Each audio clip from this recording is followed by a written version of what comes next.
पहला प्रश्न। भगवान, भविष्यं नानुसन्धत्ते नातीतं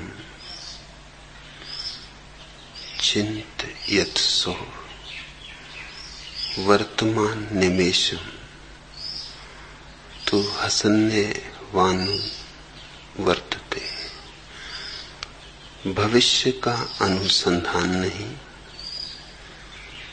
न अतीत की चिंता, हंसते हुए वर्तमान में जीना।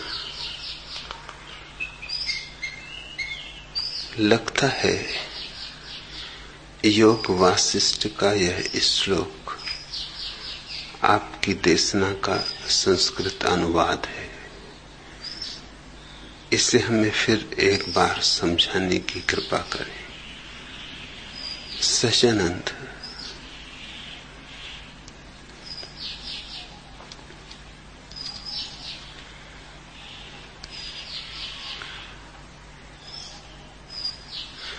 मन या तो अतीत होता है या भविष्य। वर्तमान में मन की कोई सत्ता नहीं और मन ही संसार है। इसलिए वर्तमान में संसार की भी कोई सत्ता नहीं और मन ही समय है। इसलिए वर्तमान में समय की भी कोई सत्ता नहीं। अतीत का वस्तुतः कोई अस्तित्व तो नहीं है, सिर्फ स्मृतियां हैं,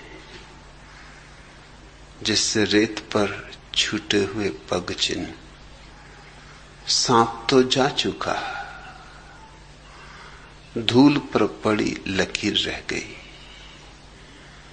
ऐसे ही चित्त पर जो बीत गया है, व्यतीत हो गया है, उसकी छाप रह जाती। उसी छाप में अधिकतर लोग जीते हैं।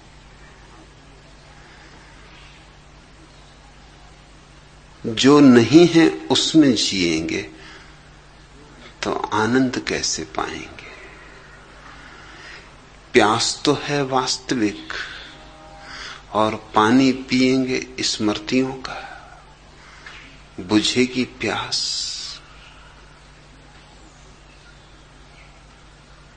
धूप तो है वास्तविक और छाता लगाएंगे कल्पनाओं का, रुकेगी धूप उससे।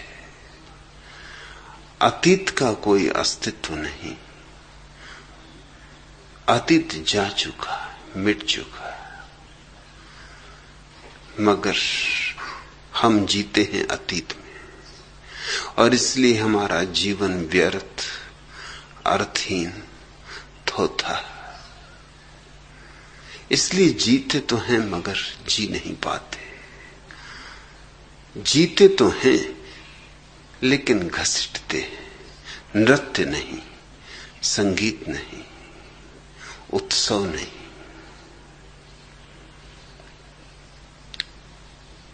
और अतीत रोज बड़ा होता चला जाता है। 24 घंटे फिर बीत गए, अतीत और बड़ा हो गया। 24 घंटे और बीत गए, अतीत और बड़ा हो गया। जैसे जैसे अतीत बड़ा होता है वैसे वैसे हमारे सिर पर बोझ बड़ा होता है।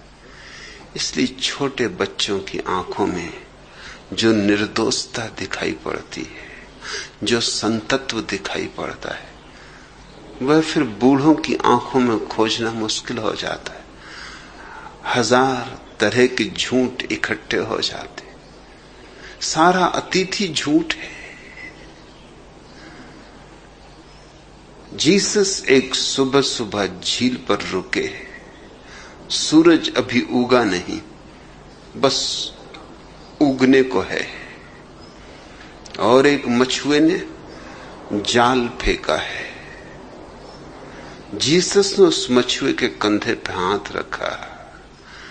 मछुए ने लौट के देखा, सूरज की पहली फूटती हुई किरणें पूरब से जीसस के चेहरे पे पड़ी। उस मछुए की आंख जीसस की आंख से मिली और बात हो गई। बिना बात किए बात हो गई।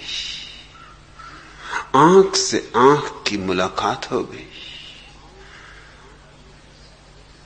क्षण भर सन्नाटा रहा और जिसने कहा, छोड़ ये जाल, पकड़ ली तूने मछलियां बहुत, करेगा भी क्या मछलियां पकड़ पकड़ कर। जीवन में कुछ और पकड़ना है या बस मछलियां ही पकड़ना है? इनकी दुर्गंध से अभी उबा नहीं। छोड़ जाल, मेरे पीछे आ। मैं तुझे परम धन खोजने का सूत्र दूं, ऐसा जाल फेंकना सिखाऊं कि परमात्मा ही फंसे उस जाल में। उससे कम को क्या फांसना। मछुआ हिम्मतवर रहा होगा, पंडित होता है, चालबाज होता है, होशियार होता है, ब्राह्मण होता है, हजार बातें निकालता है कि अभी कैसे चलूं, अभी तो अड़चने हैं, पहले मां से तो जाके आज्ञा ले आऊं, पहले पिता से तो पूछ लूं, पत्नी क्या कहेगी, बच्चों का क्या होगा। मगर जीसस की आंखों का जादू, जैसे सब भूल गया।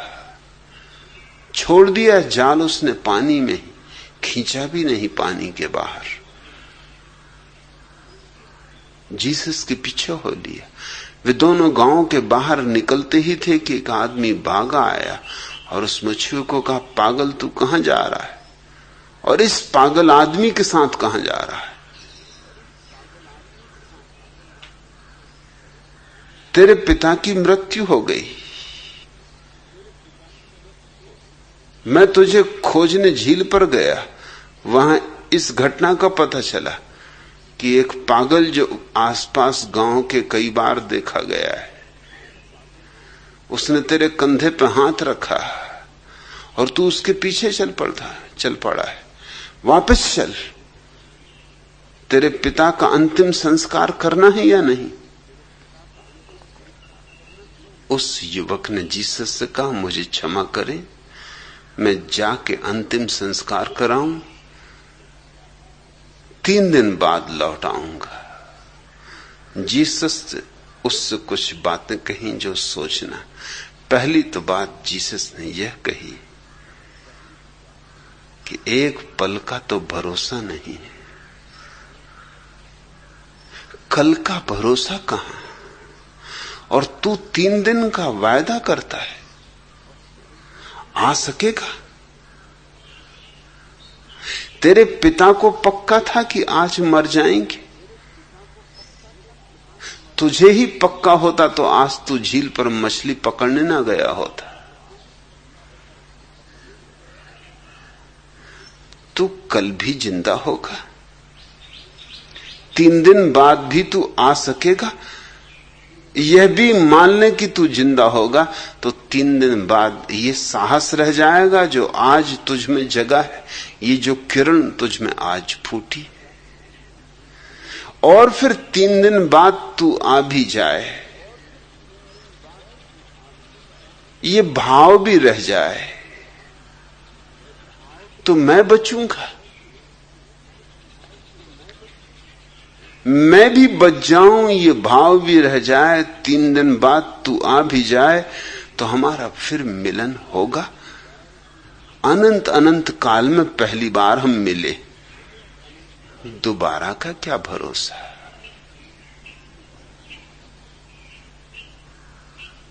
उस युवक ने कहा, बात तो आपकी ठीक है, जवाब तो मेरे पास नहीं, मगर मेरे पिता का अंतिम संस्कार भी तो करना है। जीसस ने कहा, इसकी फिक्र छोड़, क्योंकि गांव में बहुत मुर्दे हैं, वे मुर्दे को दफना देंगे। गांव में कुछ मुर्दों की कमी है। अब यही आदमी आया है, ये खुद ही मुर्दा है, यही दफना देगा। मुर्दे मुर्दे को दफना देंगे। मुर्दों को दफना लेने दे, मुर्दों को। फिर जो मर ही चुका, अब दफनाओ न दफनाओ, ऐसा दफनाओ वैसा दफनाओ, जमीन में गड़ाओ कि आग लगाओ, क्या फर्क पड़ता है? पंछी तो उड़ चुका, पिंजरा पड़ा रह गया है। तू मेरे पीछे आ।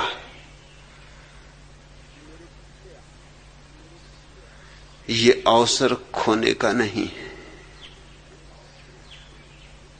पीछे की तरफ लौट के मत देख, क्योंकि वही आदमी की बुनियादी भूल है। और हम सब पीछे लौट के देखते, हम पीछे से ही जीते। हम हिसाब ही लगाते रहते हैं, यह हुआ वह हुआ, काश ऐसा हो जाता, काश वैसा हो जाता। फिर इस अतीत के उपद्रव से भविष्य का उपद्रव पैदा होता है। उपद्रव निसंतान नहीं होते, उपद्रव संतंत्र नियमन में नहीं मानते, उपद्रव भारतीय होते। एक उपद्रव 10-15 बच्चे पैदा करता है, इससे कम नहीं।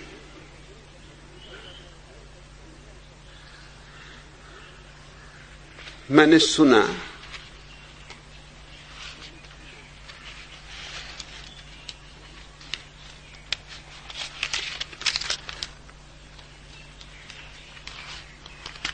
जनगणना करने वाले अधिकारी ने एक द्वार पर दस्तक दी और थोड़ा चौंका और थोड़ा हैरान हुआ।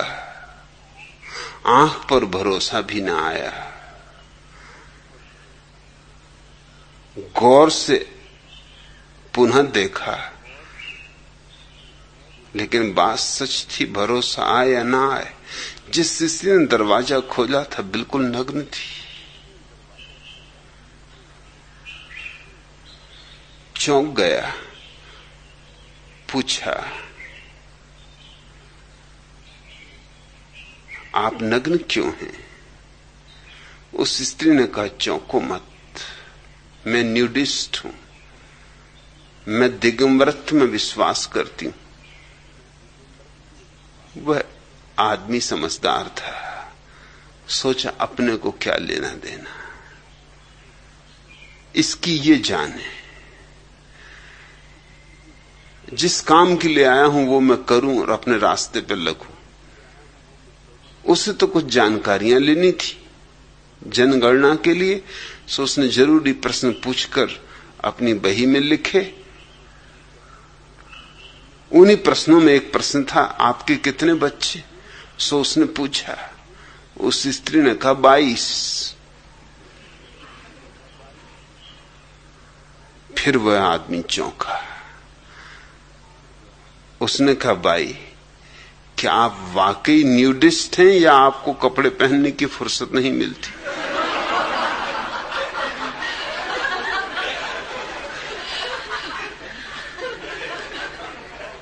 ये जो उपद्रव है, इनकी बड़ी संतानें होती। कहावत है कि एक मुसीबत अकेली नहीं आती, साथ में भीड़ भड़क्का लाती। मुसीबत तो यूं समझो कि कुंभ का मेला है, एक ख्याई और आती होंगी। एक आई तो तुम यूं समझो कि बस खबर आई। कहते हैं एक फूल खिल जाए तो समझो कि वसंत आ गया। फूलों के संबंध में सच हो या ना हो, मगर एक मुसीबत आ गई तो समझ लो कि अब मुसीबतों ही मुसीबतों के जाल फैल जाने वाले। सबसे बड़ी मुसीबत जो अतीत लाता है वह है भविष्य। भविष्य तुम्हारे अतीत की ही छाया है। वो तुमने जो जिया है उसमें से कुछ काट छांट के तुम भविष्य की कल्पना करते हो। जो प्रीतिकर नहीं था उसे छांटते हो, जो प्रीतिकर था उसे फैलाते हो, बढ़ाते हो, विस्तीर्ण करते हो। भविष्य है क्या? भविष्य का तुम्हें पता तो नहीं। जिसका पता हो वह भविष्य नहीं। भविष्य तो अज्ञात है, लेकिन अतीत ज्ञात है। ज्ञात से हम अज्ञात के संबंध में अनुमान लगाते और ज्ञात में से ही चुनाव करते हैं। सुखद को चुनते हैं, दुखद को छोड़ते हैं। ऐसे हम भविष्य के रंगीन सपने संजोते हैं। कांटे कांटे अलग कर देते हैं, गुलाब गुलाब बचा लेते हैं। हालांकि यह हमारी भ्रांति है, क्योंकि कांटे और गुलाब साथ साथ होते हैं। यह असंभव है कि तुम जो जो गलत था उसे छोड़ दो, जो जो ठीक था उसे बचा लो। गलत और ठीक संयुक्त था, जुड़ा था।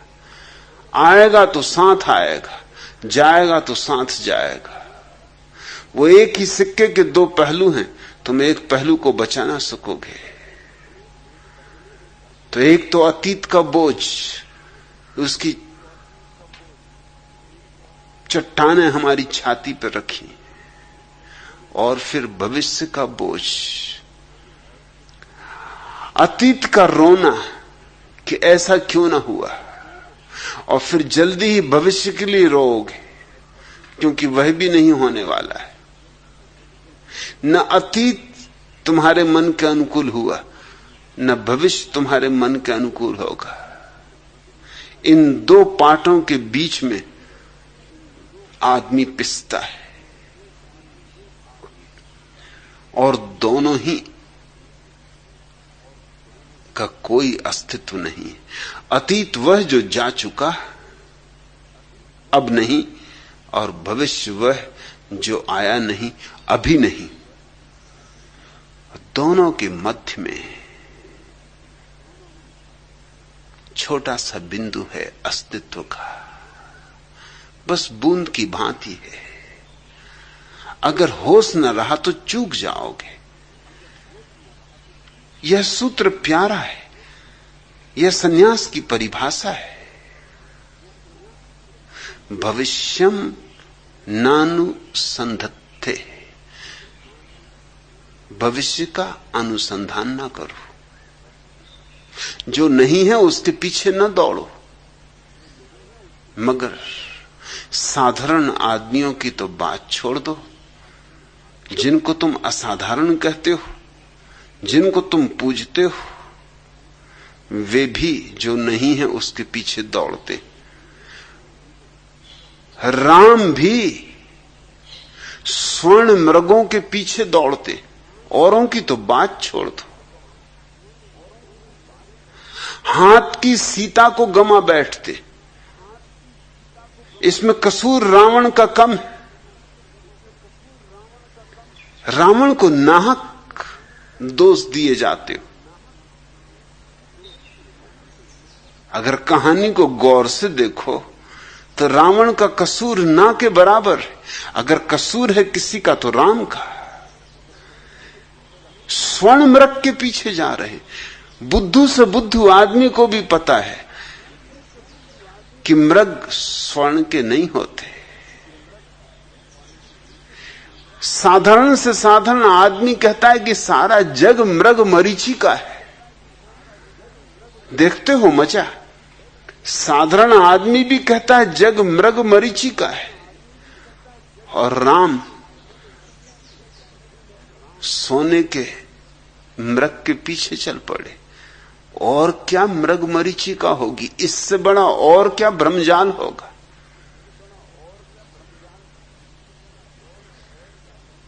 सीता को गमा बैठी।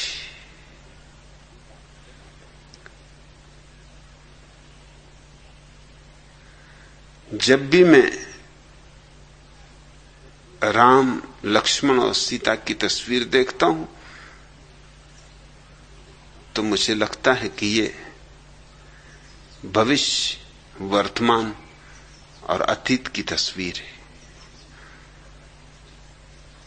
राम है आगे, लक्ष्मण है पीछे, मध्य में सीता है। राम है अतीत, जो बीत गया, जो जा चुका, उसके पूजक। इसलिए तो दशरथ की मान के चल पड़े, न सोच किया, न विचार किया, न पूछा, न प्रश्न उठाया। दशरथ की बात मानने योग्य थी ही नहीं।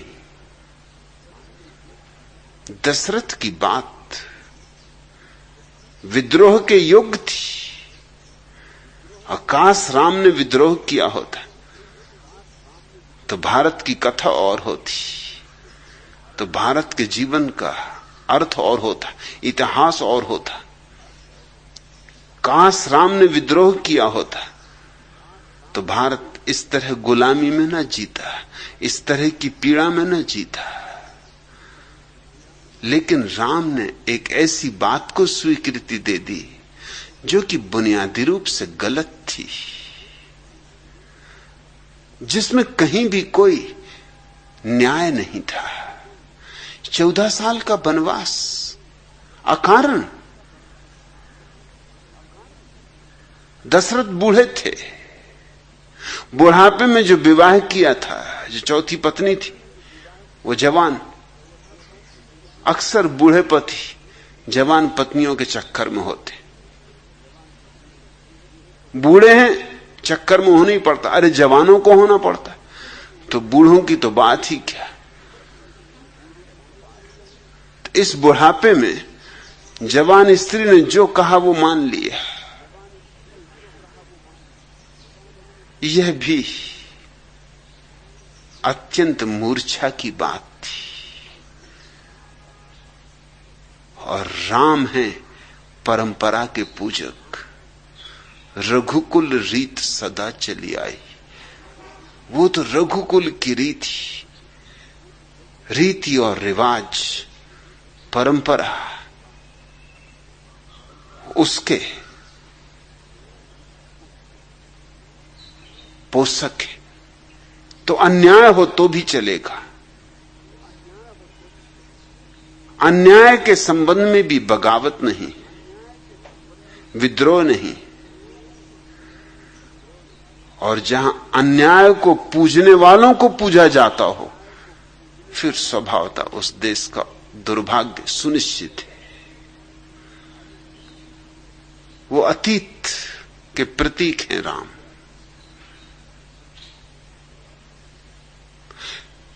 लक्ष्मण भविष्य के लिए आतुर है। तुम्हें याद होगा स्वयंवर जब सीता का रचा गया तो लक्ष्मण उचक उचक पड़ते, उनको रोकना पड़ता बार बार। वो धनुष तोड़ने को एकदम आतुर हो रहे हैं, इसकी फिक्र नहीं करते कि बड़े भैया मौजूद हैं, इनका भी कुछ ख्याल करें। ऋषि मुनि उनको रोकते हैं कि रुको। ऋषि मुनियों का भी काम खूब है। अरे तोड़ लेने तो बेचारे को, तोड़ना है तो, मगर उनको रोकते हैं कि नहीं तू मत तोड़ना। वो एकदम आगे के लिए आतुर हैं, भविष्योन्मुख हैं, जल्दबाजी में। राम है अतीत उन्मुख और सीता है दोनों के मध्य में। और वह कोमल सी सीता वही है वर्तमान। इस सूत्र में वर्तमान के लिए जो शब्द उपयोग हुआ है, वर्तमान निमेषम, निमिष मात्र।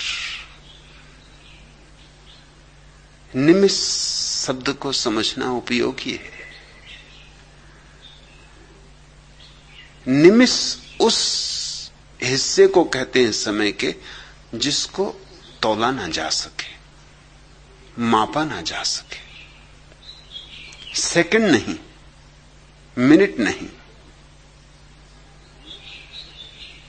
निमिष का अर्थ होता है जो तुलना के बाहर है, इतना छोटा है।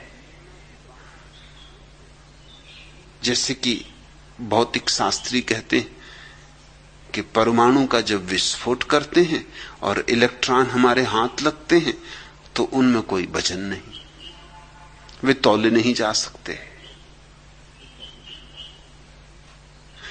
जो तौला नहीं जा सकता उसको तो पदार्थ ही नहीं कहना चाहिए। अंग्रेजी में शब्द है पदार्थ के लिए मैटर।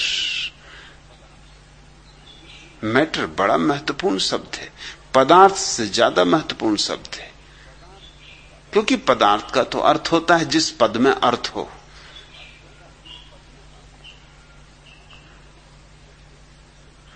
मैटर बनता है मीटर से।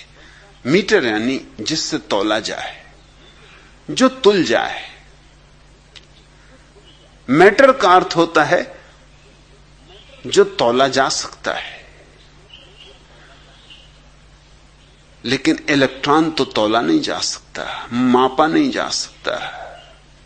न तराजू पर, न इंच फीटों में कोई उपाय नहीं। इतना छोटा है कि हमारे तौलने के साधन सब मोटे हो जाते, सब स्थूल रह जाते, वो हमारी तुलना के बाहर हो जाता है। ऐसे ही समय के उस अंतिम हिस्से को निमिष कहते हैं जो तुलना के बाहर है, जो तौल के बाहर है, जिसकी कोई मात्रा नहीं होती, जो आया और गया, जो आया नहीं कि गया नहीं। दो शिकारी नए नए शिकार खेलने गए थे। दोनों बड़े तत्पर थे, बिल्कुल बंदूक लिए हुए, और तभी एक खरगोश छलांग लगाया, एक झाड़ी से दूसरी झाड़ी में चला गया। दोनों बिल्कुल तत्पर थे, लेकिन फिर भी चूक गए। एक ने दूसरे से पूछा कि मामला क्या हुआ? मैं भी तैयार, तुम भी तैयार, बंदूकों के घोड़ों पर हाथ रखे थे, हुआ क्या, बात क्या हुई? उस दूसरे शिकारी ने कहा, मैं कहूं क्या, जब खरगोश निकल गया तब मुझे दिखाई पड़ा। इतनी तेजी से निकला कि जब निकल रहा था तब तो मैं चूक ही गया, जब निकल गया तब मुझे याद आई कि अरे, मगर तब तक तो देर हो चुकी थी, तब तो गोली चलाने का कोई अर्थ न था। ऐसा निमिष है, तुम्हें जब दिखाई पड़ता तब तक जा ही चुका होता है। जैसी तुम्हें याद आती यह वर्तमान गया, अतीत हो गया, पहचाना कि अतीत हो गया। सिर्फ जिया जा सकता है, जाना नहीं जा सकता।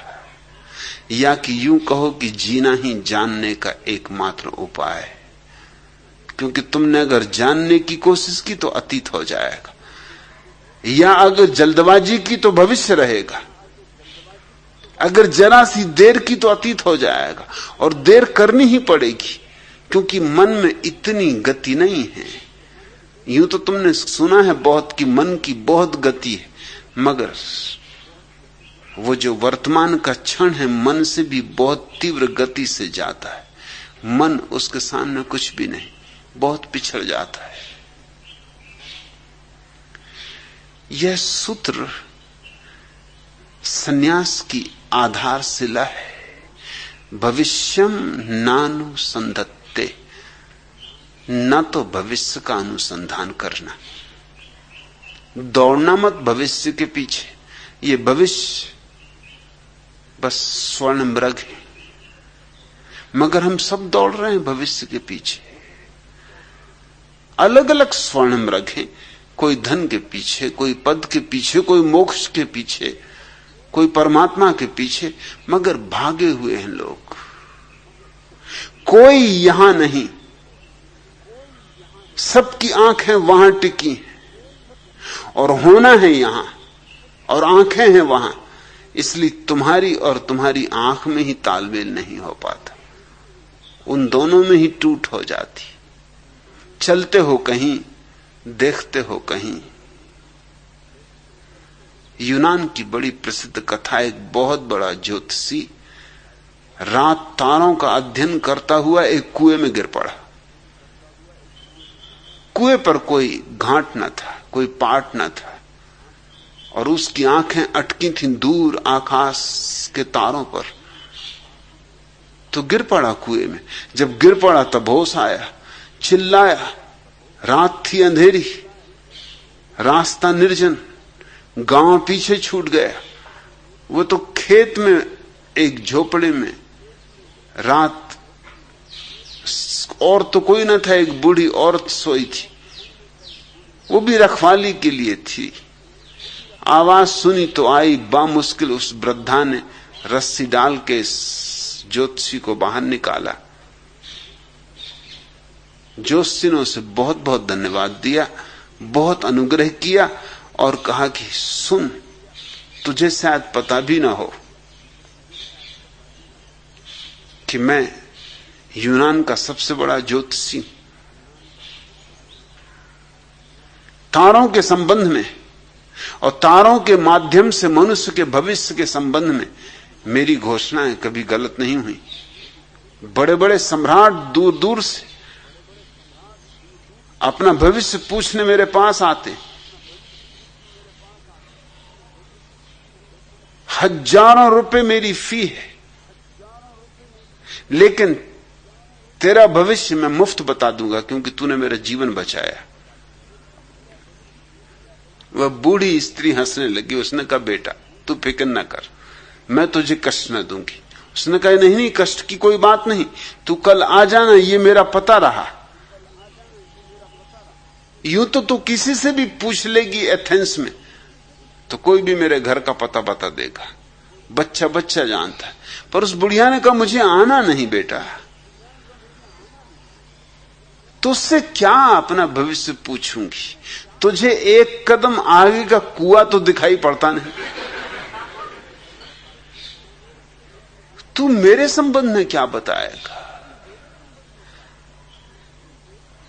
तुझे अपना भविष्य पता नहीं कि आज कुएं में गिरना है, कि आज जरा संभल के चलूं, कि आज चलूं ही नहीं घर में ही रहूं। तू मुझे क्या भविष्य बताएगा। और कहानी अद्भुत है क्योंकि उस ज्योतिषी को इससे इतना चोट लगी और बात इतनी साफ हो गई कि उसने ज्योतिषी का धंधा छोड़ दिया। बात तो सच थी। ऐसा हुआ जयपुर में मेरे पास एक ज्योतिषी को लोग ले आए, 1001 रुपया उनकी फीस थी। उससे कम में वो हाथ भी नहीं देखते थे। मुझसे बोले कि आपको मेरी फीस पता है। मैंने कहा, जो भी फीस होगी। उन्होंने कहा, नहीं मैं आपको बता दूं, 1001। मैंने कहा, तुम फिक्र छोड़ो, मैं 1002 दूंगा। अब तुम आ ही गए हो, इतना कष्ट किए तो खाली हाथ जाना उचित नहीं। तुम मजे से मेरे हाथ का अध्ययन करो।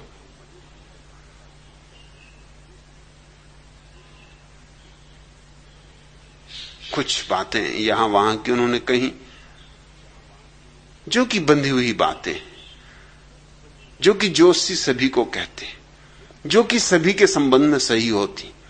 थोड़ा बहुत हेर फेर करना पड़ता है और बातें इस ढंग से कहनी होती कि उनमें हेर फेर करने की सुविधा होती, गोलमोल करनी होती।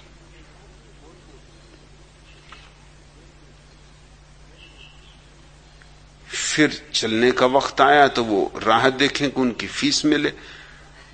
मैंने कहा अब आप जाइए भी, अब मैं कुछ और काम करूं। उन्होंने कहा मैं तो जाऊं लेकिन फीस। मैंने कहा ये तो आपको पहले ही सोच लेना था, अपना हाथ देख के घर से निकलना चाहिए। उनका आपका मतलब? मैंने कहा मेरा मतलब ये कि मैं तो फीस देने वाला नहीं हूं। तुम्हें मेरा हाथ देखते से समझ लेना था कि इस आदमी से फीस नहीं मिलने वाली। सच तो ये है तुमने मेरा इतना समय खराब किया, इसकी फीस तुम मुझे दो।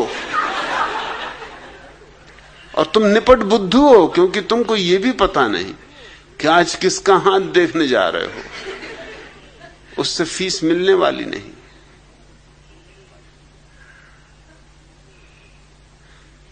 लेकिन ये जोशी एथेंस के उस जोशी जैसा बुद्धिमान नहीं था। मैंने सुना वो अभी भी वही धंधा कर रहे हैं। उस एथेंस के जोशी ने तो धंधा छोड़ दिया। बात तो साफ हो गई कि मेरी आंखें तारों पे अटकी हैं, मुझे एक कदम आगे का तो पता नहीं चलता, कुएं में गिर जाता हूं। क्या जानूंगा भविष्य? भविष्य वह है जो जाना ही नहीं जाता,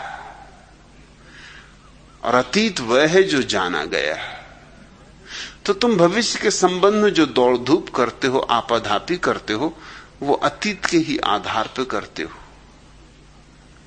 अतीत से ही सीढ़ियां बनाते हो, और इन दोनों के बीच में वो निमिष मात्र छोटा सा पल है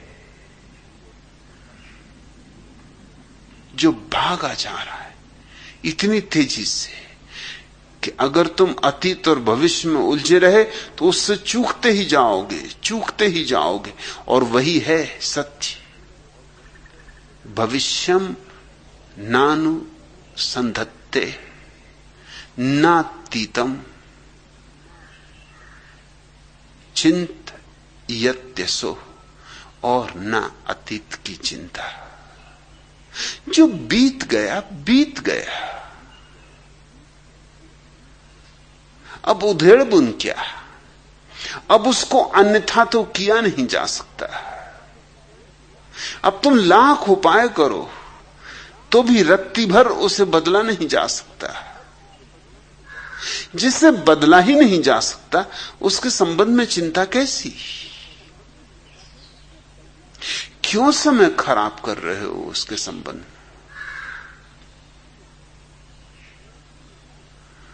और जो आया नहीं है अभी कुछ किया नहीं जा सकता, और हम दोनों में उलझे। इन दोनों का नाम संसार है। संसार बाजार नहीं है, न दुकान है, न परिवार है। अतीत और भविष्य इनका जो विस्तार है, अतीत अर्थात स्मृति, भविष्य अर्थात कल्पना, इन दोनों के बीच में तुम मरे जा रहे हो। यही तुम्हारा संसार है।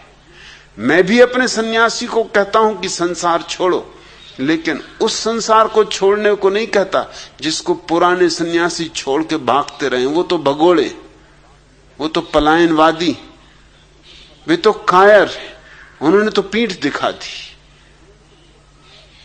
उन्होंने तो जीवन का अवसर खो दिया। मैं कहता हूं इस संसार को छोड़ो। मन संसार है, अतीत भविष्य संसार है, इसको छोड़ दो और वर्तमान में जियो। अभी यहीं थोड़ा सोचो इस सौंदर्य को, इस अपूर्व प्रसाद को, यहीं और अभी होने के। सब जैसे ठहर जाए। अतीत नहीं, भविष्य नहीं, तो वो जो ठहराव है, वह जो स्थिरता है, वही ध्यान है, वही सन्यास है। उस स्थिरता में निर्मलता है, निर्दोषता है। उस स्थिरता में अहोभाव है, आश्चर्य है, रहस्य है। उस स्थिरता में परमात्मा का दर्शन है, मुक्ति है, निर्वाण है। और योग वशिष्ठ का यह सूत्र इसलिए और भी महत्वपूर्ण है, इससे तुम्हें जाहिर होगा कि ये मेरे सन्यास की परिभाषा ही हो सकता है, पुराने सन्यास की परिभाषा नहीं। क्योंकि पुराना सन्यासी तो न केवल भविष्य की सोच रहा है, साधारण संसारी से। तुम्हारा सन्यासी तो और भी बड़े भविष्य की सोच रहा है। मृत्यु के बाद क्या होगा, स्वर्ग में क्या होगा, कितने स्वर्ग हैं, मोक्ष मिलेगा कि नहीं मिलेगा, किन पुण्यों के करने से स्वर्ग में प्रवेश मिलेगा, परमात्मा की उपलब्धि कब होगी। धन की दौड़ तो यही है, उसकी तो सीमा है मौत। मगर ये जो मोक्ष की और परमात्मा की और ब्रह्म अनुभव की खोज में दौड़ रहा है, इसकी तो कोई सीमा ही नहीं। इसका भविष्य तो बड़ा असीम है। ये तो और भी बड़ा संसारी है मेरे हिसाब से, क्योंकि इसका तो मन और भी बड़ा है।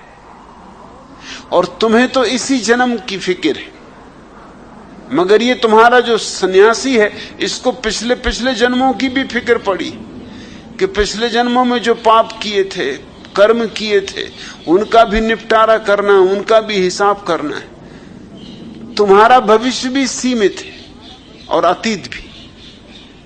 अतीत तुम्हारा जन्म से अब तक और भविष्य तुम्हारा अब से मृत्यु तक, कोई बहुत ज्यादा नहीं। 70 साल जियोगे तो समझ लो कि आधा भविष्य आधा अतीत। अगर 35 साल की उम्र है अभी, अगर अभी बीच में खड़े हो तो। मगर तुम्हारा जो सन्यासी, जिसको तुम धार्मिक कहते हो, उसकी मुसीबत तो सोचो। तो कह रहा 84 करोड़ योनियों में होके आया हूं। 84 करोड़ योनियों में उन्होंने क्या क्या काम नहीं किए होंगे, उन सब का हिसाब, उन सब का निपटारा करना है। एक एक रत्ती रत्ती कृत्य का चुकतारा करना होगा। इसका अतीत तो बहुत बड़ा है, ये तो कभी सुलझ पाएगा इसकी संभावना ना समझो। इतने उलझाव को कैसे सुलझाएगा। और उलझाव आदमी का ही नहीं है, सब तरह के जानवरों का है। ये मछली भी रहा, ये केंचुआ भी रहा। अब इसने क्या क्या उपद्रव न किए होंगे। मैंने सुना एक केंचुए ने एक दूसरे केंचुए को देखकर कहा, आहा, पहली नजर का प्रेम इसको कहते, मुझे तो तुझसे प्रेम हो गया। और दूसरे केंचुए ने कहा, अरे मूर्ख, मैं तो तेरा ही दूसरा हिस्सा हूं, नाहक की बकवास न कर। क्योंकि केंचुए के 2 मुंह होते हैं, उन्हीं का दूसरा हिस्सा था। उसने कहा, मूर्ख, व्यर्थ की बकवास न कर। अब केंचुए भी रहे होंगे, न मालूम कैसी कैसी नजरों के प्रेम हुए होंगे। कभी कभी खुद से भी प्रेम हुआ होगा, खुद ही से प्रेम के वार्तालाप हो गए होंगे। जंगली जानवर भी रहे होंगे, क्या क्या नहीं रहे होंगे। 84 करोड़ योनियों में सब तो आ गया होगा। पत्थर से लेके आदमी तक की लंबी यात्रा, इस सब का हिसाब किताब करना है। इसलिए तुम्हारा साधु इतना उदास हो जाता है, इतना चिंतित हो जाता है, इतना व्यथित हो जाता है। न दिन चैन न रात चैन, कहां विश्राम उसे। और मैं बात कर रहा हूं अनहद में विश्राम की, उसको कहां विश्राम। उसको तो उधेड़बुन ही उधेड़बुन है। और फिर उसका भविष्य यहीं खत्म नहीं होता, मौत पर कोई समाप्ति नहीं होती, फिर आगे चलते ही जाना है। इन दोनों अनंत यात्राओं के बीच में उसका निमिष पल मात्र का जो वर्तमान है वो तो यूं दब के पिस जाएगा कि जैसे दो चट्टानों के बीच में किसी ने जूही के फूल को दबा दिया हो, पता भी ना चलेगा, कभी खबर भी ना मिलेगी।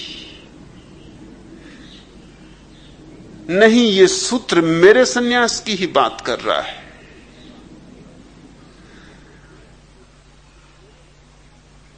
छोड़ो अतीत को, छोड़ो भविष्य को,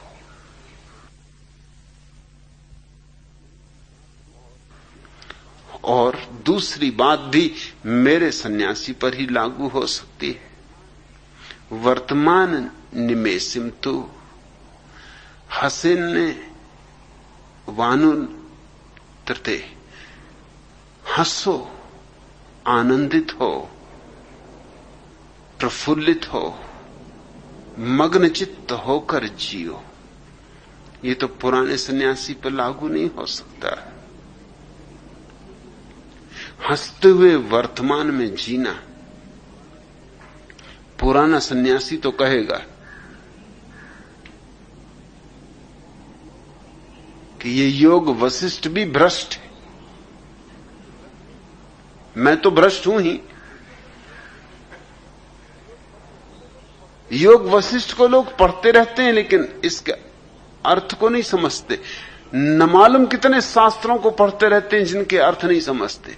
अगर उनको अर्थ समझ में आ जाए तो बहुत चौंके, बहुत हैरानी उन्हें हो, क्योंकि उनकी जीवन धारणाओं में और उन शास्त्रों के मौलिक अर्थों में भेद होगा, होना ही चाहिए, क्योंकि शास्त्र तो उनसे जन्मे हैं जिन्होंने जाना। अब जिसने जाना है उसने ये बात कही होगी, अज्ञानी तो नहीं कह सकता। वर्तमान के क्षण में मस्त होकर जो जी रहा है, अलमस्त, प्रमुदित, प्रफुल्लित, जिसका रोआ रोआ नृत्य में लीन है और जिसके कण कण में गीत उठ रहा है, वैसा व्यक्ति ही सन्यासी है। लेकिन तुम्हारे तथाकथित सन्यासियों को तुम देखो, उनकी शक्लों पर 12 बज रहे हैं, हमेशा मातमी। हंसना तो जैसे सदियों से भूल गए, और हंसे भी तो कैसे हंसे, 84 करोड़ योनियों का बोझ, कितना हिसाब किताब निपटाना है, कर्मों के कितने जाल इकट्ठे हो गए, रोज होते जा रहे हैं, और रोज भूल पे भूल होती जा रही, और अभी आगे भी बहुत यात्रा पड़ी है। धूल यूं ही बहुत जम गई है और भी यात्रा बहुत शेष, और धूल जमेगी। उनका संकट तो देखो, उनके प्राण कैसी विडंबना में पड़े ना होंगे। कहां हंसे, कैसे हंसे? हंस तो वही सकता है जिसका कोई अतीत नहीं, कोई भविष्य नहीं, वर्तमान ही जिसके लिए सब कुछ। उसके लिए क्या चिंता, क्या बोझ, क्या पीड़ा, क्या मातम? उसके लिए जीवन उत्सव है। निश्चित ही सहजानंद, योग वशिष्ठ का यह श्लोक मैं जो कहता हूं उसकी तरफ ही इशारा है, और बहुत स्पष्ट इशारा है। जिसने भी कहा होगा वह जानने वाला रहा होगा, वह बुद्ध पुरुष रहा होगा। शास्त्रों के संबंध में एक बात ख्याल रखना, क्योंकि पुराने शास्त्र एक व्यक्तियों के द्वारा लिखे हुए नहीं, अनेक व्यक्तियों के द्वारा लिखे हुए। उनमें चीजें जुड़ती चली गई, वे सब संहिताएं हैं। नए नए लोग होते गए, नई नई बातें जोड़ते चले गए। तो उनमें कभी कभी अज्ञानियों ने भी जोड़ दिया है बहुत कुछ, ज्ञानियों के साथ साथ अज्ञानियों के शब्द भी उनमें मिल गए। इसलिए तुम्हें मेरी बातों में कई बार विरोधाभास मिलेगा। योग वशिष्ठ के इस सूत्र का मैं समर्थन करूंगा और किसी दूसरे सूत्र का विरोध करूंगा, और तब तुम्हें अड़चन होती, क्योंकि तुम्हें हैरानी ये होती कि जब योग वशिष्ठ का एक सूत्र मैंने ठीक कहा तो सब सूत्र ठीक होने चाहिए। सब सूत्र ठीक नहीं हो सकते, क्योंकि सब सूत्र एक ही ऊर्जा से पैदा नहीं हुए। वेद के एक सूत्र का मैं समर्थन कर दूंगा और दूसरे सूत्र का विरोध करूंगा, और उतने ही बलपूर्वक विरोध करूंगा जितने बलपूर्वक मैंने पहले का समर्थन किया था। और तुम विरोधाभास देखते हो तो तुम्हारी भूल है, कहीं कोई विरोधाभास नहीं। संहिताएं हैं ये।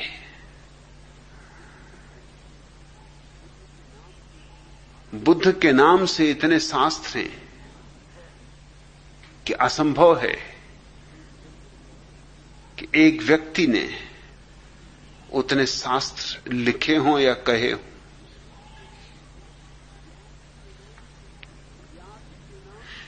व्यास के नाम से इतने शास्त्र हैं कि असंभव है ये कि एक व्यक्ति ने इतने शास्त्र लिखे हों या कहे हों। व्यास का नाम स्वीकृत नाम हो गया, साख हो गई नाम की। तो जिसको भी अपनी किताब चलानी हो वो व्यास का नाम उस पर लिख देता था। छपती तो थी नहीं किताबें, लिखी जाती थी हाथ से। कोई कॉपीराइट तो थे नहीं उन दिनों, कोई सरकारी नियंत्रण था नहीं। तुम भी किताब लिख के अगर उसको लिख दो व्यास रचित, तो कोई कुछ कर नहीं सकता था। तुमने चला दी एक व्यास की और किताब, लेकिन व्यास के नाम की साख थी। साख का फायदा उठा लेना अच्छा था। तुम अपने नाम से लिखोगे, कौन पढ़ेगा, कौन सुनेगा, कौन मानेगा? लेकिन व्यास की है तो फिर तो माननी ही होगी, गलत भी हो तो भी माननी होगी। कितनी रामायण, वाल्मीकि से लेकर तुलसीदास तक कितने लोगों ने रामायणें लिखी। इनमें बहुत भेद है, एक दूसरे से बहुत ज्यादा अलग अलग बातें, मगर राम की कथा है। राम की कथा की साख है, तो कोई भी लिख दे राम की कथा, चल पड़ेगी। लोग उसे सिर पर रख लेंगे, लोगों को फिक्र ही नहीं उसके भीतर क्या है। इसलिए मैं जब किसी सूत्र का समर्थन करूं तो ख्याल रखना उस सूत्र का समर्थन कर रहा हूं, कोई योग वशिष्ठ के पूरे जीवन दर्शन का समर्थन नहीं कर रहा हूं।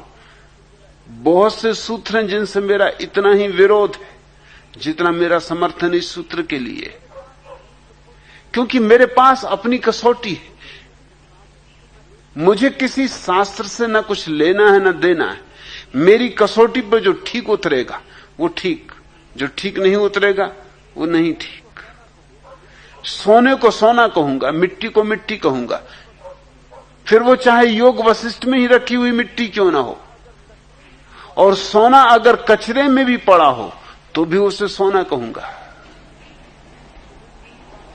इसलिए तुम्हें मेरी बातों में बहुत बार विरोधाभास दिखाई पड़े तो जल्दी मत कर लेना, सोचना कारण होगा कुछ। जैसे इस सूत्र में तो मैं कोई शर्त ना लगाऊंगा, बेशर्त स्वीकार करूंगा। ये तो मेरी ही बात है, यही तो मैं रोज कह रहा हूं तुमसे कि क्षण में जीना सीखो, पल में जीना सीखो। अगर चाहते हो कि तुम्हारे जीवन में आनंद के फूल खिलें, सुवास उड़े महोत्सव की, और परमात्मा तुम्हें घेर कर तुम्हारे साथ मदमस्त हो उठे, तो इतना ही करना जरूरी है। यही ध्यान की पूरी प्रक्रिया है। अतीत से अपने को छुड़ा लो, और अतीत ने तुमको नहीं पकड़ा है, तुमने ही अतीत को पकड़ा है। इसलिए जब चाहो तब छोड़ दे सकते हो, और वर्तमान मौजूद है, कहीं खोजने जाना नहीं, और भविष्य है ही नहीं, छोड़ने में क्या अड़चन है। लेकिन बड़े अजीब लोग हैं, जो नहीं है उसको भी छोड़ने में मुश्किल होती। मुट्ठी खाली है, मगर उसको खोलने में डर लगता है कि कहीं खाली दिखाई ना पड़ जाए। बांधे रहो तो कम से कम भरोसा तो बना रहता है कि कुछ होगा, तभी तो बांधे हुए। लोग अपनी मुट्ठी भी खोलने में डरते हैं कि कहीं खाली दिखाई ना पड़ जाए, मगर तुम्हारी मुट्ठी है, तुम्हें पता ही है कि खाली है, खोलो या न खोलो। भविष्य है नहीं, छोड़ने का सवाल नहीं। अतीत जा चुका है, छोड़ने का सवाल नहीं, छूट ही चुका है। जो है उसे तुम छोड़ना भी चाहो तो छोड़ नहीं सकते हो। मगर कैसा उपद्रव है कि नहीं के साथ उलझे हो और है से चूक रहे हो, और जो है वह परमात्मा का ही दूसरा नाम है।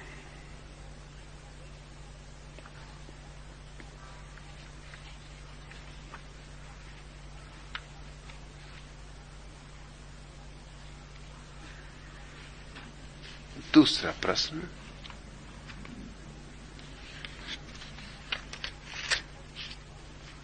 भगवान, सतपथ ब्राह्मण में यह सूत्र आता है, सत्यम वै चक्षु, सत्यम ही प्रजापति।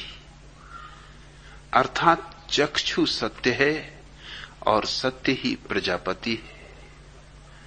हमें सूत्र का अभिप्रेत समझाने की कृपा करें। आनंद, सत्यम वै चक्षु, सत्य कोई वस्तु नहीं, सत्य दृष्टि है, देखने का एक ढंग है, एक निर्मल ढंग, निर्दोष ढंग, एक ऐसी आंख जिस पे कोई पर्दा ना हो, एक ऐसी आंख जिस पे कोई धुआं ना हो, एक ऐसी आंख जो निर्विचार हो।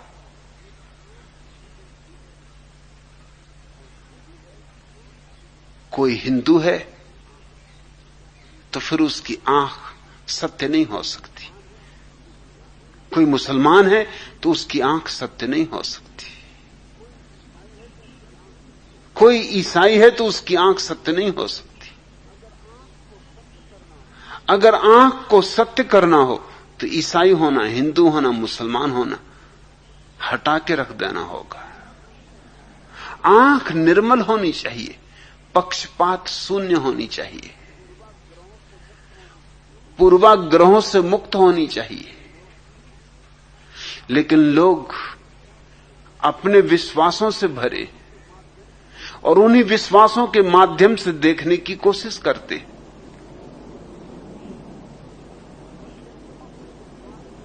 और जब तुम अपने विश्वास के माध्यम से देखने की कोशिश करते हो, तभी सब असत्य हो जाता है। तब तुम वही देख लेते हो जो तुम देखना चाहते हो, वह नहीं जो है, और देखना है उसे जो है। सबसे बड़ी कठिनाई जीवन की, सबसे बड़ी मुसीबत, कि हम पैदा होने के साथ ही विकृत होने की प्रक्रिया में सम्मिलित कर दिए जाते। हमारी आंखों पर पर्दे पे पर्दे, परतों पे परतें चढ़ा दी जाती। अब अगर जैन कृष्ण के मंदिर में जाता है तो झुकने का सवाल ही नहीं उठता, प्रश्न ही नहीं उठता।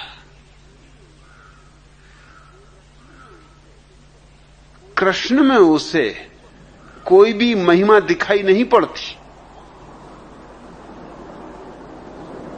उसकी अपनी धारणाएं इतनी मजबूत हैं कि कृष्ण में तो उसको निपट भोगी दिखाई पड़ता है। कृष्ण खड़े हैं, बांसुरी बजा रहे हैं, मोर मुकुट बांधे हुए हैं, पीतांबर वस्त्र पहने हुए हैं, आभूषण पहने हुए हैं,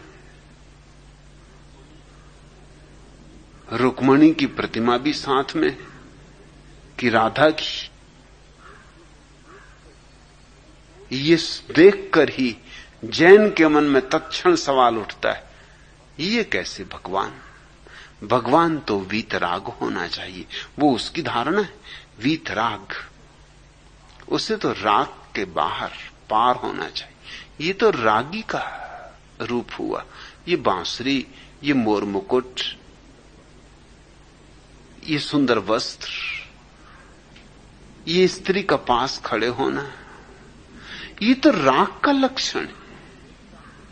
हां, महावीर को देखता है तो गदगद हो जाता है। नग्न खड़े हैं, न कोई स्त्री पास है, न वस्त्र पास है, मोर मुकुट तो दूर, बांसुरी तो दूर, भिक्षा पात्र भी साथ में नहीं। महावीर तो करपात्री थे, हाथ से ही भोजन लेते थे। हाथ की अंजलि बनाकर जो बन जाता हाथ में, बस वही उनका भोजन था, वही भोजन पात्र था।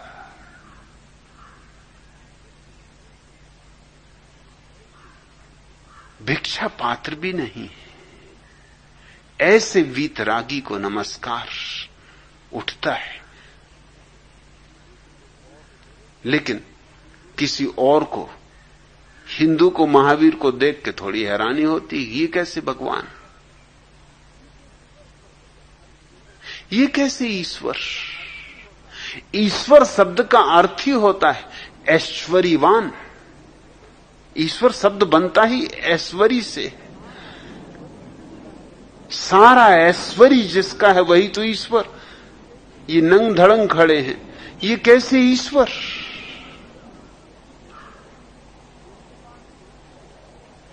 इनके पास कुछ भी नहीं है और ये नंगा खड़ा होना उसे अशोभन लगता है। उसे वीतरागता नहीं दिखाई पड़ती, उसे दिखाई पड़ता है ये क्या मामला है? अरे कम से कम लोक लाज तो रखो। स्त्री बच्चे भी आते हैं, नंग धड़ंग खड़े हो, एक लंगोटी तो कम से कम लगा लेते। लंगोटी लगा लेते तो क्या बिगड़ जाता? दिगंबर जैन मुनि बैठता इस ढंग से। तुमने दिगंबर जैन मुनियों के चित्र देखे? चित्र भी इस ढंग के बनाए जाते। महावीर तक के चित्र जैनियों के घर में ऐसे होते। मैं एक जैन घर में मेहमान था, बड़ा सुंदर चित्र महावीर का लगा था। मैंने उनसे कहा चित्र तो सुंदर है मगर चालबाजी से भरा है। उन्होंने कहा क्या चालबाजी? इस चित्र को जो भी कहता है वही सुंदर कहता है। आप पहले आदमी कि सुंदर भी कह रहे हो, चालबाजी से भरा भी। मैंने कहा चालबाजी इसलिए कि महावीर को तो सुंदर बनाया है मगर एक झाड़ की आड़ में खड़ा किया है और झाड़ की शाखा इस तरह से उनके पास से गुजारी कि उनका नग्नपन न दिखाई पड़े। तो मैंने कहा लंगोटी लगा देती, इतना बड़ा झाड़ लिए फिरो, इस लंगोटी में क्या बुरा? और हमेशा ऐसे झाड़ के आड़ में ही खड़े रहो, ये भी एक झंझट। और कहीं झाड़ मिले न मिले, और इसके पहले झाड़ मिले कोई दूसरा मिल जाए।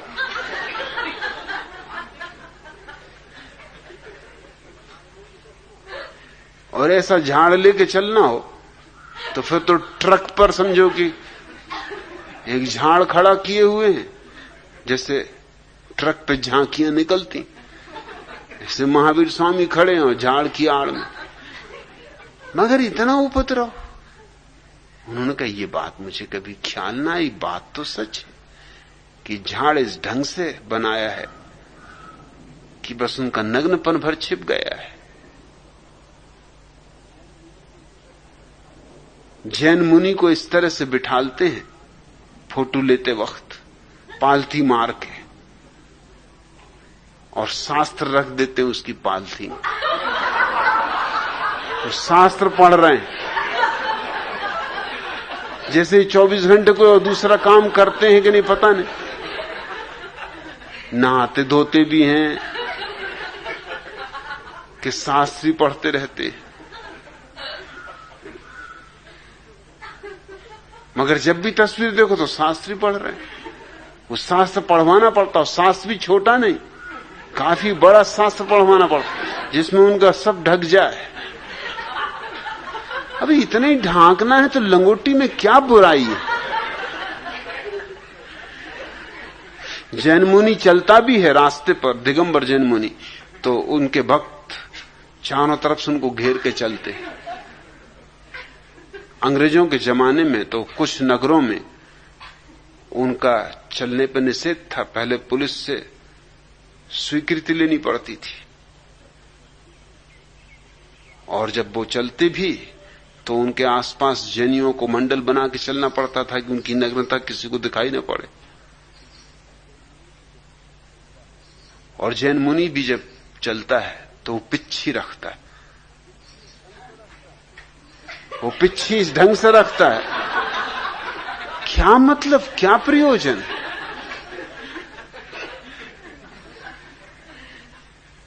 छोटी सी बात के लिए इतनी बड़ी पिच्छी। जो काम तिग्गी से हो जाए उसके लिए पिच्छी की क्या जरूरत? मगर खुद के पास भी तो वही बुद्धि है, और औरों के चारों तरफ औरों के पास भी वही बुद्धि है। वो नजर उनकी वहीं अटकती, कह रहे ये नंगा घूम रहा आदमी, ये बात ठीक नहीं। किसी को ये भाव पैदा नहीं होता कि ये वीतराग है, इनको सम्मान दो, इनके चरणों में गिरो। तुम्हारी धारणा तुम्हारी आंख को आरोपित कर लेती, आच्छादित कर लेती।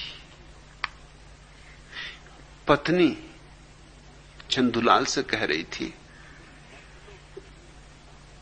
तुम मर्द लोग कितने लाचार होते हो जी, हम औरतें न रहें तो तुम्हारे बटन कौन टांकेगा? चंदुलाल बोले, बटन टांकने की फिर जरूरत ही कहां रह जाएगी? देवियों, तुम्हारे ही कारण तो ये बटनों को टकवाना पड़ रहा, ये तो बिना ही बटन टांके हुए घूमेंगे ना।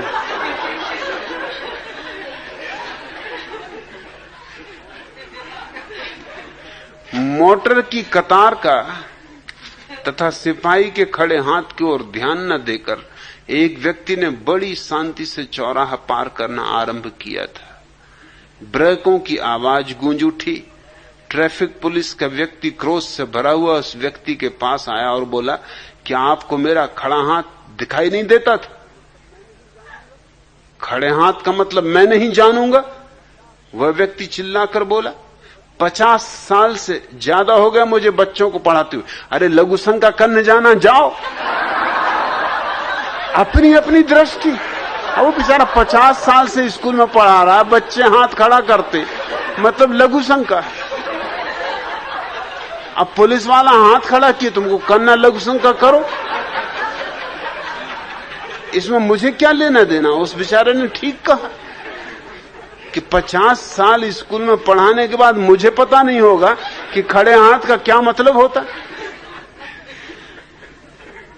जरूरत क्या खड़ा हाथ करने की? तुमको लघु संघ का करनी करो, मैं कोई रोक रहा हूं।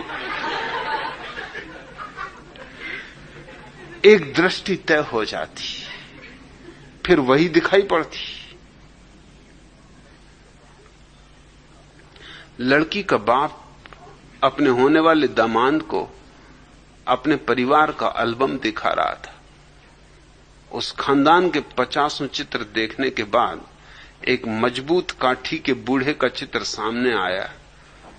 लड़की के बाप ने बड़े गर्व से कहा, ये हमारे हैं आदि पुरुष, इन्होंने ही हमारे खानदान की स्थापना की। ये क्या थे बताया ना? इन्होंने ही हमारे खानदान की बुनियाद डाली। दामाद ने पूछा, जी वो तो मैं समझा, मेरा मतलब है कि दिन के वक्त में ये क्या करते थे? खानदान की स्थापना तो रात में करते होंगे, मगर दिन में सिर्फ खानदान की स्थापना ही करते थे, कोई धंधा वगैरह नहीं करते थे। लोगों के प्रश्न भी उनकी दृष्टियों से उठते हैं। डब्बू जी पहली बार दिल्ली जा रहे थे। उनके मित्र चंदूलाल ने उन्हें कहा कि मित्र, ख्याल रखना कि दिल्ली के लोग बड़े चालबाज होते हैं। वहां के दुकानदार ग्राहकों की आंखों में धूल झोंकने में बड़े माहिर होते, हर चीज की कीमत दोगुनी बताते। तो कोई भी चीज खरीदने के पहले मोल भाव करना न भूलना।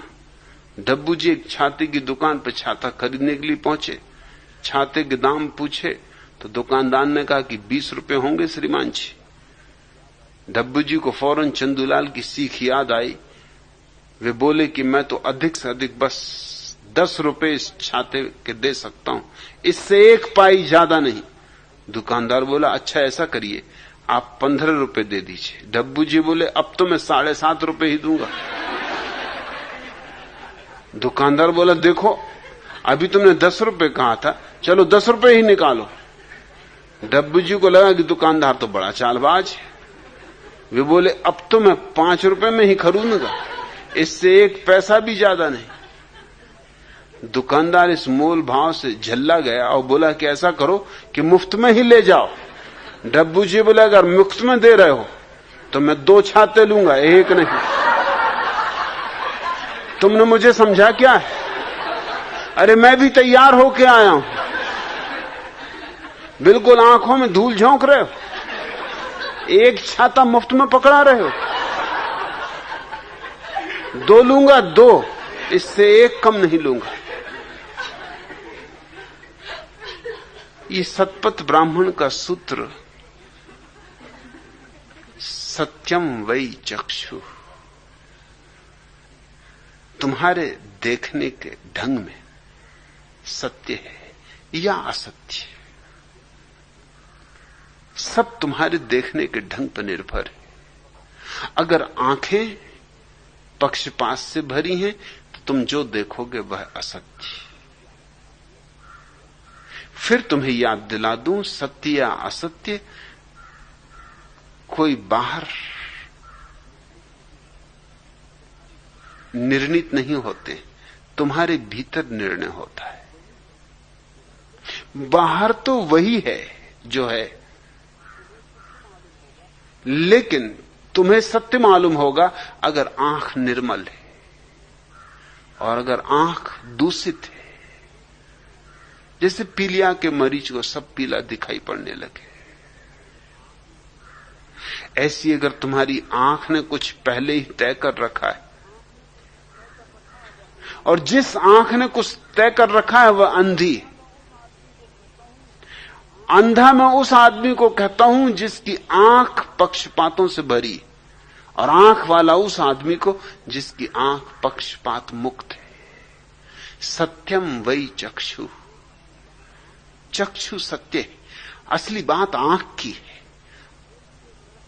दृष्टि की है, सृष्टि की नहीं। सृष्टि तो जैसी है वैसी है, मगर देखने वाले अलग अलग ढंग से देखते हैं। और जब तक तुम्हारा कोई भी देखने का ढंग है, तब तक तुम जो भी देखोगे वह सत्य नहीं हो सकता। तुम्हारा ढंग आरोपित हो जाएगा। ध्यान का अर्थ होता है आंख को सब ढंगों से मुक्त कर लेना, आंख को निर्विचार, निर्विकल्प, निर्बीज कर लेना। आंख के पास अपनी कोई भावना न रह जाए, आंख के पास अपनी कोई छुपी हुई आकांक्षा भी न रह जाए। फिर तुम जो देखोगे वह सत्य है, और सत्य ही प्रजापति है, सत्य ही परमात्मा है। सत्य से ही सारे जगत का आविर्भाव हुआ है। सत्य में ही सारा जगत जी रहा है और सत्य में ही सारा जगत लीन होता है, उठता है, जीता है, लीन होता है। और ये सत्य अभी तुम देख सकते हो। योग वशिष्ठ के सूत्र को और सतपथ ब्राह्मण के सूत्र को तुम जोड़ दो तो तुम्हारा ध्यान का पूरा शास्त्र निर्मित हो जाएगा। सत्यम वै चक्षु, सत्य है आंख में, आंख ही सत्य है, आंख होनी चाहिए। सत्यम ही प्रजापति, और जिसने सत्य को जान लिया उसने परमात्मा को जान लिया। और यह आंख कैसे निर्मल होगी? भविष्यम नानुसंधत्ते, भविष्य का अनुसंधान ना करो। नतीतम चिंत यतत्स्यो, और न अतीत की चिंता करो। वर्तमान निमेषी तू, ये जो वर्तमान का निमिष मात्र है, पल मात्र है, बस इसमें ठहर जाओ, अडिग हो जाओ। हसन्ने वानुर्त थे, प्रमुदित हो जाओ, आह्लादित हो जाओ, नाचो, गाओ। इस वर्तमान के क्षण को मधुशाला बना लो। ये वर्तमान का क्षण तुम्हारे लिए शराब हो जाए, पियो।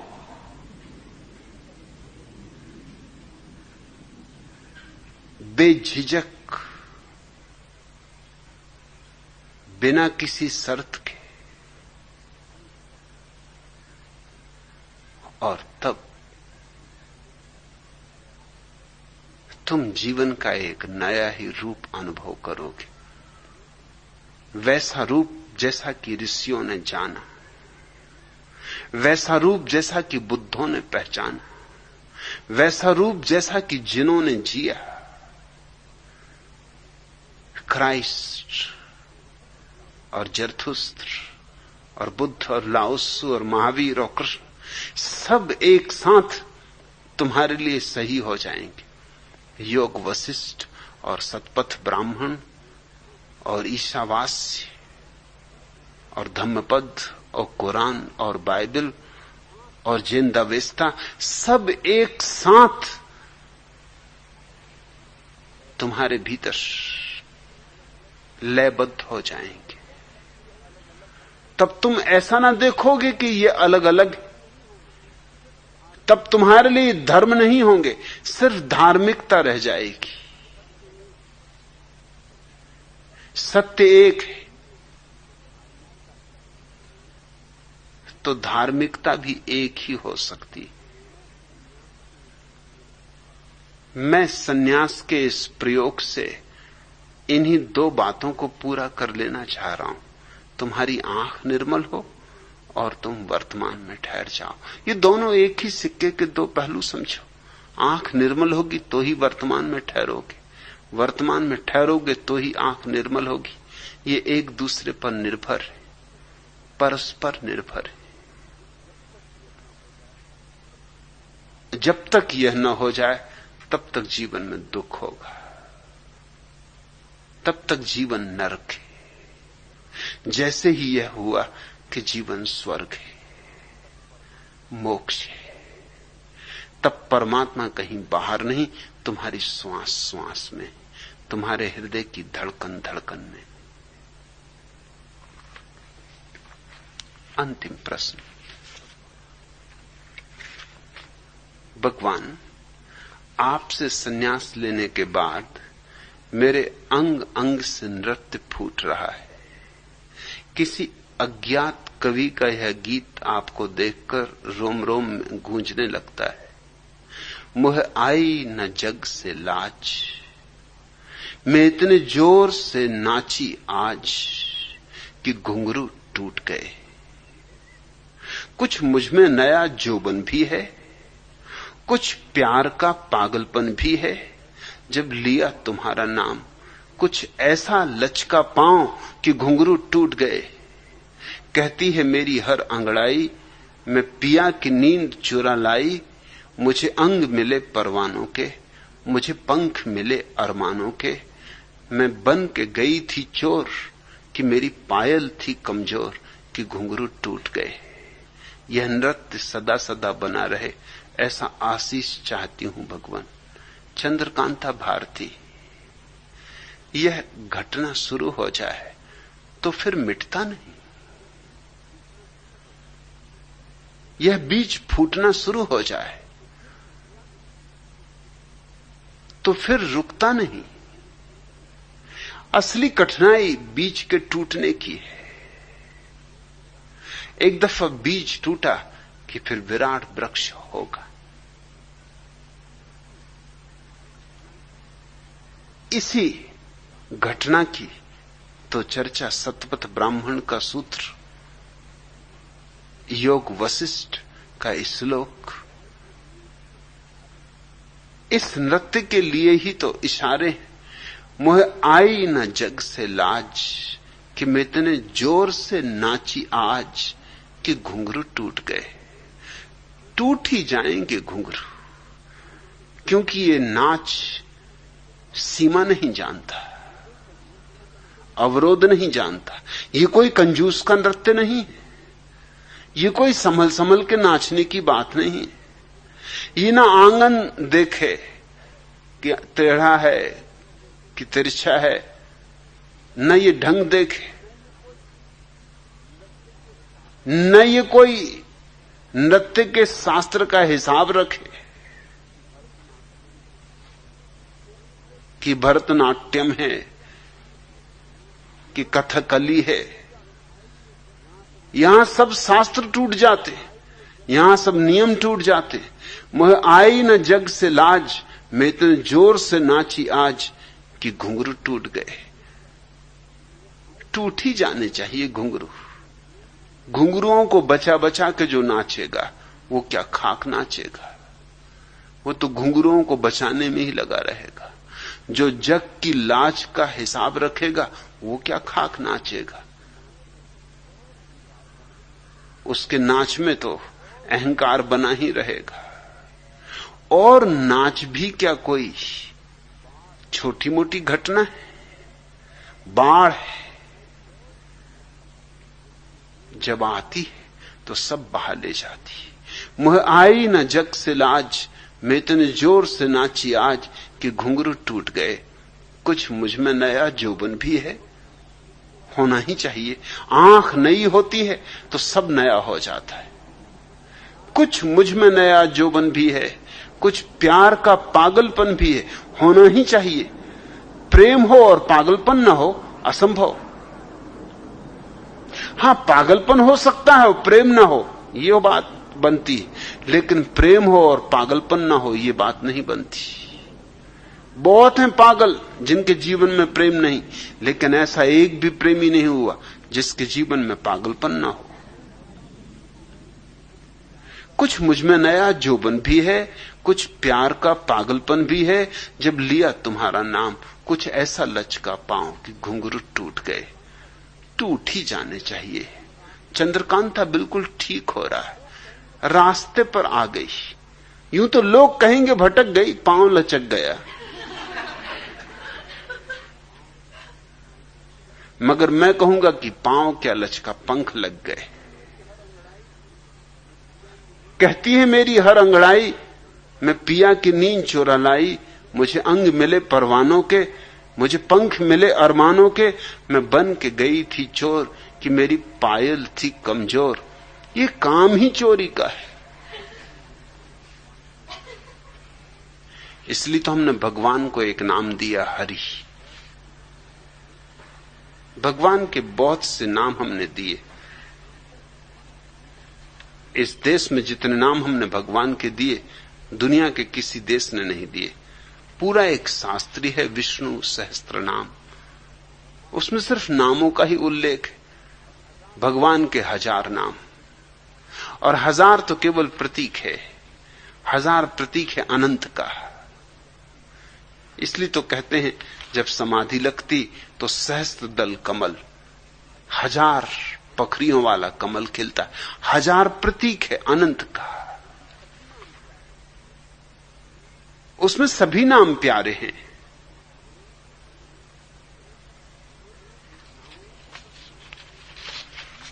एक नाम तो बहुत अद्भुत है, नाम है ओम संन्यास कृते नमः। भगवान का एक नाम, वह जिसने संन्यास को पैदा किया। क्या गजब का नाम! तुमने सुना संसार को पैदा किया, मगर उसने संन्यास को भी पैदा किया। उससे भी गजब का नाम है हरि। हरि का अर्थ होता है चोर, हरण कर ले जो। चोर है भगवान, माखन चोर ही नहीं,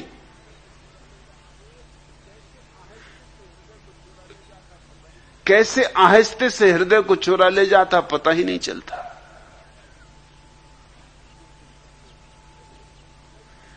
अभी कुछ दिन पहले एक जर्मन सुंदर युवती ने संन्यास लिया, उसे मैंने नाम दिया हरिदासी। उसको नाम समझा रहा था, बहुत भोली भाली लड़की थी, उसे मैं नाम समझा रहा था। जब मैंने उससे कहा कि भगवान चुपचाप हृदय चुरा लेता है, ये मतलब है हरि का, तो उसने कहा हाय, और अपने हृदय पर हाथ रखा। मैंने कहा अब बेकार रख रही तू, गया।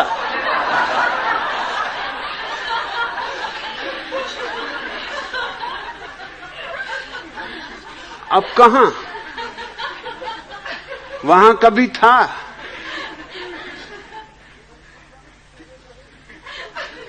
उससे मैंने पूछा अब कितनी देर रहेगी, उसने कहा अब क्या कहूं, अब मुझे खुद ही पता नहीं। अब सवाल यह कि जाऊंगी कैसे। अगर हृदय गया तो सब गया। तो ठीक ही आई चंद्रकांता, यही आने का ढंग है। मैं बन के गई थी चोर की, मेरी पायल थी कमजोर की घुंघरू टूट गए।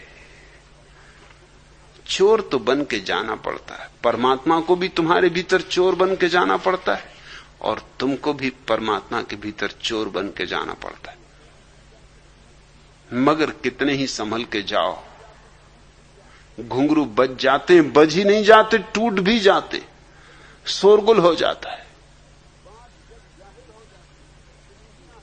बात जग जाहिर हो जाती, कितने ही आहिस्ता जाओ, कितने ही चुपचाप जाओ, कितना ही छुपाओ, छुपाए भी ये बात छुपती नहीं। चंद्रकांता ठीक हो रहा है, पैर लचक गया, घुंघरू टूट गए, पंख लग गए अरमानों को, तो चल पड़ी मार्ग पर। आंख निर्मल होती जाएगी, अतीत खो जाएगा, भविष्य खो जाएगा, ये वर्तमान का अपूर्व क्षण ही रह जाएगा। और उसी क्षण अतीत जहां नहीं, भविष्य जहां नहीं, तू भी गई। अभी पायल के घुंघरू टूटे, जल्दी तू भी टूट जाएगी, ये मैं भाव भी टूट जाएगा। और जहां मैं गया वहां परमात्मा है। जब तक मैं है तब तक परमात्मा नहीं, और जब मैं नहीं है तब परमात्मा है। आज इतना है।